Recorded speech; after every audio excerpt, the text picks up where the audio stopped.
For over 70 years, buying a military transport aircraft in the West meant one thing: buying American. 2,700 units delivered, present in more than 60 countries, the C-130 Hercules wasn't just a plane, it was NATO's logistical backbone. In 2024, for the first time, a NATO country selected the KC-390 in a direct competition against the C-130J. And Lockheed, without naming the competitor, has already responded publicly and has already adjusted its production. Aviate has reached 20,000 subscribers passionate about aviation. Our sincere thanks for your support. And if you're new here, subscribe to the channel and turn on notifications. The C-130 Hercules was born in the 50s, at a time when the United States was building the military architecture of the Western world. Turboprop, 4 engines, capable of landing on dirt strips in the middle of the jungle or at an Arctic base. Simple, rugged, reliable. It's the plane that dropped troops into Vietnam, that supplied isolated bases in Antarctica, that evacuated civilians from war zones on 5 continents.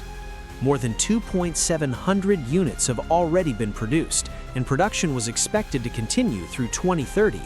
No company dared to challenge it head-on. For decades, buying a medium military transport aircraft was synonymous with buying American. But something changed. The latest version, the C-130J Super Hercules, is essentially an update of a 7-decade-old platform.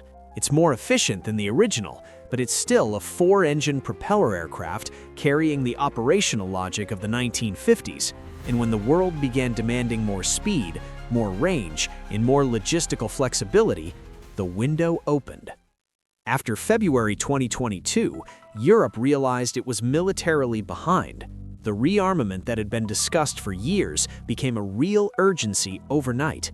Billions in new military spending, new contracts, new doctrine. And then Europeans looked at their own fleets, and what they found was troubling. The C-130s in operation across Europe and Asia are largely aging platforms. Many of these aircraft are 30 to 50 years old, with some older examples dating to the Carter era, planes that need to be replaced now, not in 10 years. But then another equation appeared, a more delicate one. Buying American aircraft in a moment of tension with Washington carries a political cost that Europeans are wary of. The transatlantic relationship that seemed unshakable began showing cracks, and defense procurement managers started questioning alternatives that would once have been unthinkable. Is there a reliable option outside the United States? And then Embraer emerged and knew how to seize the opportunity. Development began in the 2000s with an initial order from the Brazilian Air Force, first flight in 2015, full military certification. And then came the perfect timing. When Europe urgently needed a plane to replace aging fleets, the KC-390 was ready, certified, and with real operators. It wasn't a project on paper, it was a plane already flying real missions. Now here's where the story gets really interesting. 8 NATO countries have already selected or ordered the KC-390, with more in negotiations. An alliance created with American DNA, operated for decades with American equipment, chose a Brazilian plane. Portugal was the pioneer, then came Hungary, the Netherlands, Austria, the Czech Republic, Lithuania, Slovakia, and Sweden. But the most revealing data point came in 2024.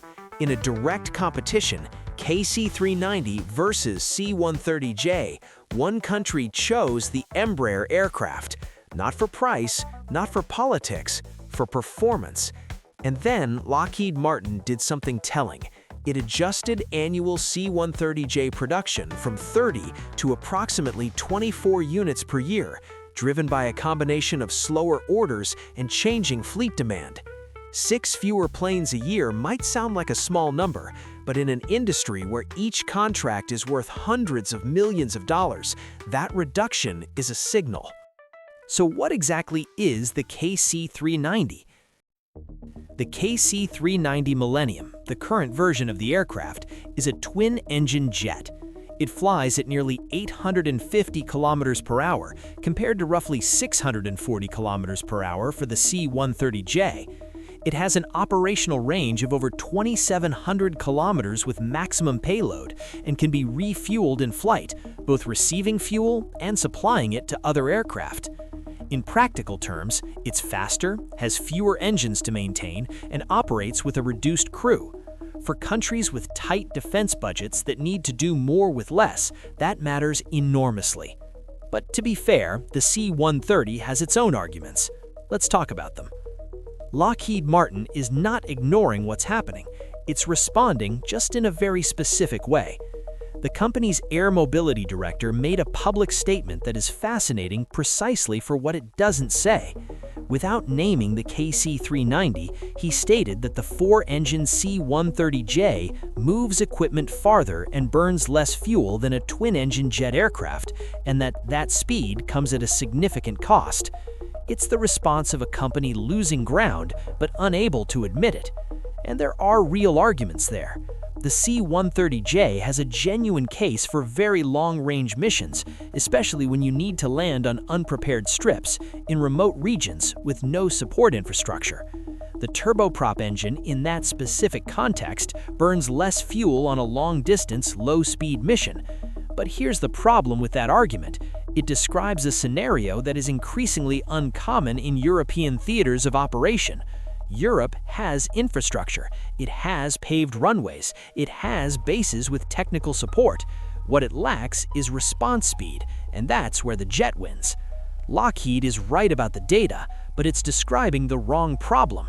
And there's another factor that rarely appears in analyses: industrial sovereignty. When a European country buys the KC-390, it's diversifying its dependency chain. It's no longer 100% reliant on an American company at a moment when the transatlantic relationship is being renegotiated in real time. That's a value that doesn't appear in the technical manual, but it does appear in parliamentary votes.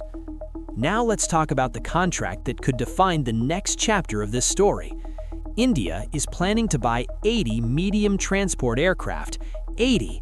In financial terms, we're talking about one of the largest military aviation contracts of the coming years, potentially in the range of $10 to $15 billion, depending on configuration and technical support included.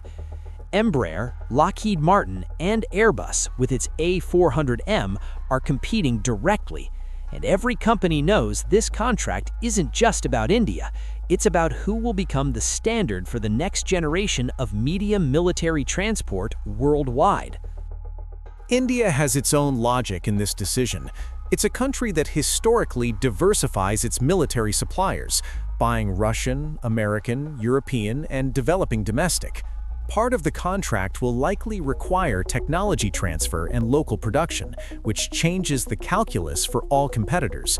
For Embraer, winning India would be transformative, not just for the 80 aircraft themselves, but for what that contract would signal across the entire Asia-Pacific, where dozens of fleets are reaching the same critical age as Europe's. For Lockheed, losing India would signal that the erosion isn't regional, it's global. In the entire Asia-Pacific region looms in the background. The Philippines, Indonesia, Thailand, Southeast Asian nations, all with aging fleets, all watching closely to see who wins the major contracts, all doing their own math. The market at stake over the next 10 years could represent hundreds of aircraft. There is an irony at the center of this entire story, and it needs to be said. Think about what that image actually means. A country of 215 million people, with the 8th largest economy in the world, reduced its order for its own aircraft. Meanwhile, Portugal, a nation of 10 million, operates it with conviction. The Netherlands, a country 1/6 the size of Brazil, didn't hesitate. The Czech Republic signed, Slovakia signed, Lithuania signed. Europe, the historic consumer of American military hardware, chose South America over the United States.